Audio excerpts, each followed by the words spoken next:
Very good morning student. In last video we have discuss the story of women. हम लोग ने women की story को discuss किया था आर्टिकल ने।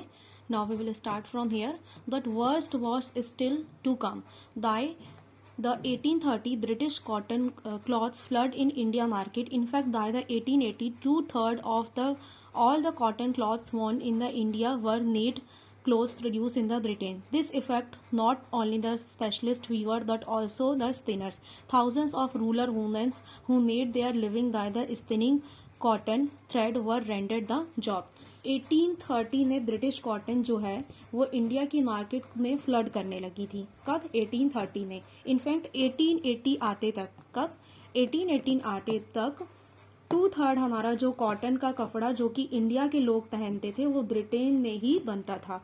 उसकी वजह से जो हमारे वीवर्स होते थे, है ना कि हमारे वीवर्स और स्पिनर्स दोनों को ही बहुत ज्यादा लॉस झेलना पड़ा, जिसकी वजह से बहुत सारी रूलर्स वुमेन जो थी जिनका घर चलता था उनसे वो बेचारी क्या हो गई? जॉबलेस हो गई।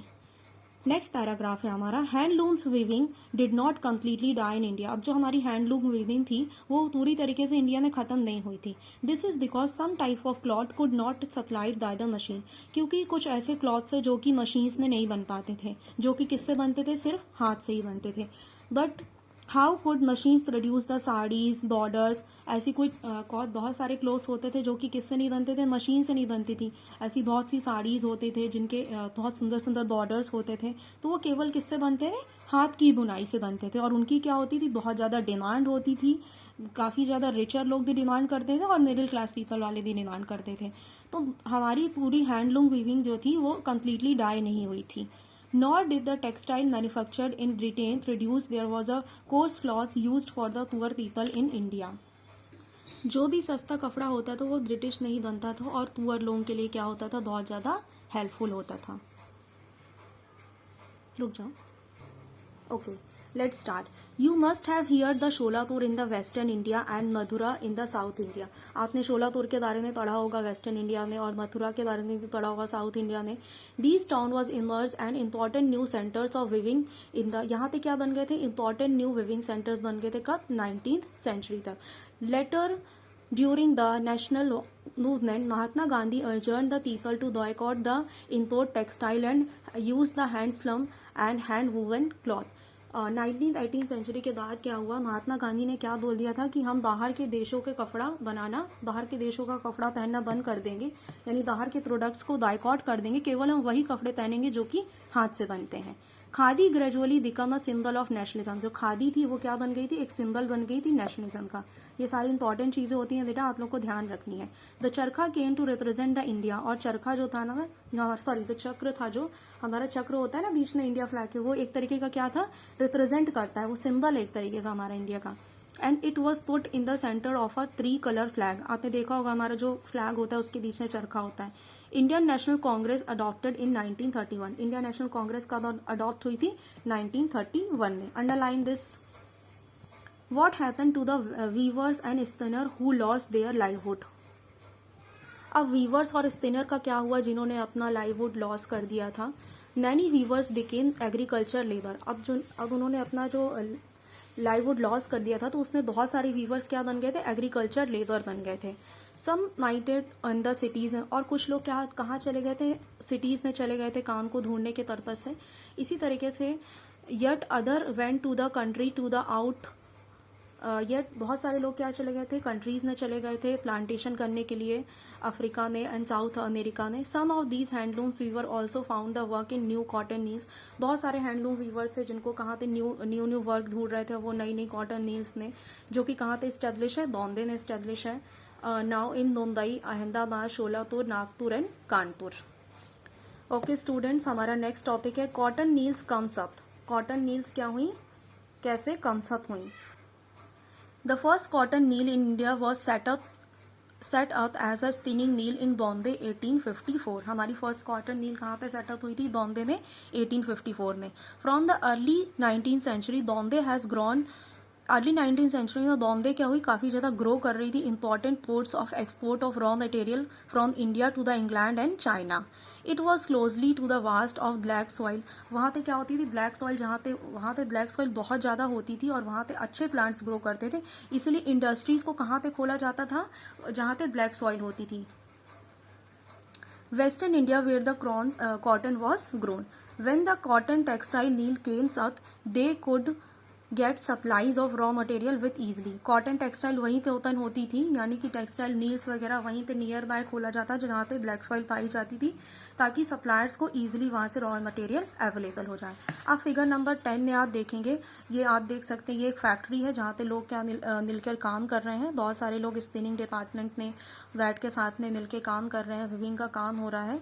यहाँ पे मैंस और वुमेन्स दोनों ही वर्क कर रहे हैं.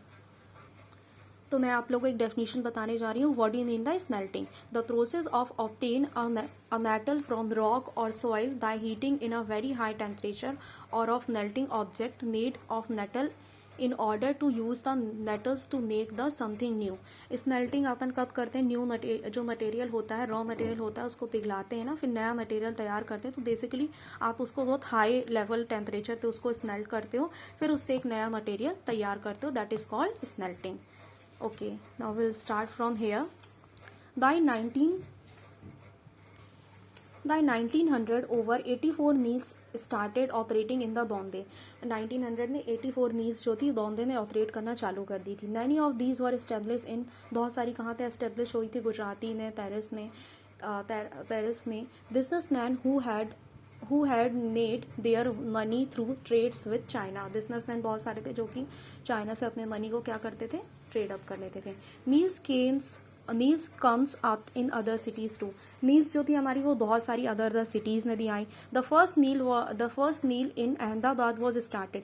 अहमदाबाद में पहली नील स्टार्ट हुई कब, 1861 में. Underline this. A year later a mill was establish in Kanpur. उसके बाद इस्टेब्लिश हुई कानपुर में, यूनाइटेड प्रोविजन ने. Growth of cotton mills led to the demand for the leather.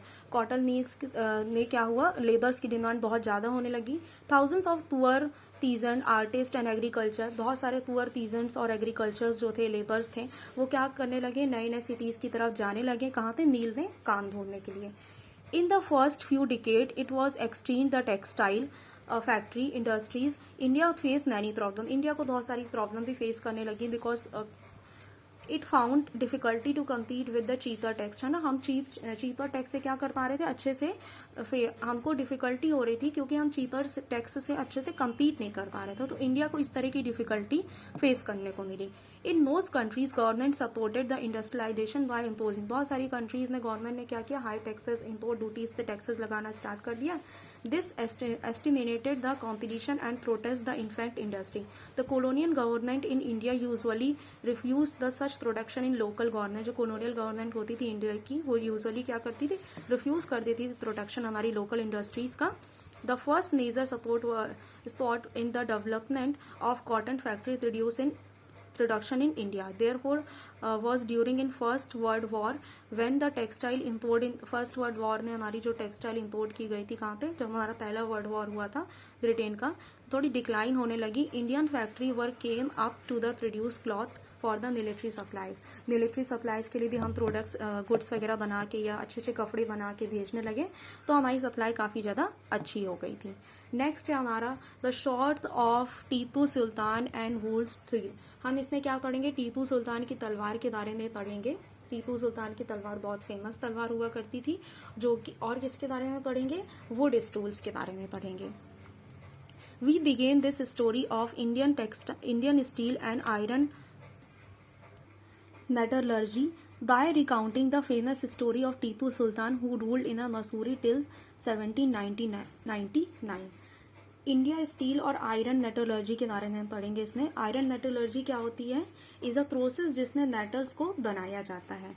Okay students, metal जो होता है वो एक रॉ मटेरियल के फॉर्म में होता है और हम उसको यूज़ नहीं कर सकते हैं. तो ये एक फेमस स्टोरी है किसकी, टीपू सुल्तान की, जिन्होंने कहाँ पे रूल किया था, मसूरी में टिल 1799 तक.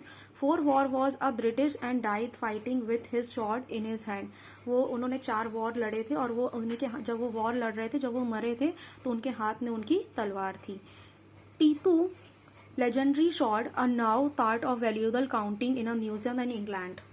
टीपू सुल्तान जो थे उनकी हम स्टोरी पढ़ने जा रहे हैं, है ना। इन्होंने 4 लड़ाइयाँ की थी, है ना। और इसमें जब ये मरे थे तो इनके हाथ में क्या थी, इनकी खुद की तलवार थी। टीपू सुल्तान एक लेजेंडरी शॉर्ट होती थी, उनको इंग्लैंड के म्यूजियम में ले जाके रख दिया गया था।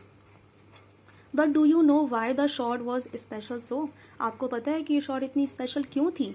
The sword was have incredibly hard. ये शॉर्ट इसलिए स्पेशल थी, ये तलवार इसलिए स्पेशल थी क्योंकि ये कैसी होती थी, बहुत हार्ड होती थी, बहुत शार्प होती थी। जब कोई सामने आए ना तो इसको एकदम से ही मार गिराती थी, ठीक है। तो ये काफ़ी ज़्यादा अच्छी हार्ड बनाई गई थी, शार्प होती थी, इसलिए तलवार को क्या कहा गया है, बहुत ही स्पेशल कहा गया है। इसमें बहुत अच्छे क्वालिटी का शॉर्ट मटेरियल लगा हुआ है, हाई कार्बन लगा हुआ है इसको बनाने के लिए, इस तलवार को, इस तलवार में बहुत अच्छे मटेरियल का यूज़ करके बनाया गया था ताकि जब लड़ाई हो तो वो इस तलवार से अपने आप को प्रोटेक्ट कर सकें। Thank you students.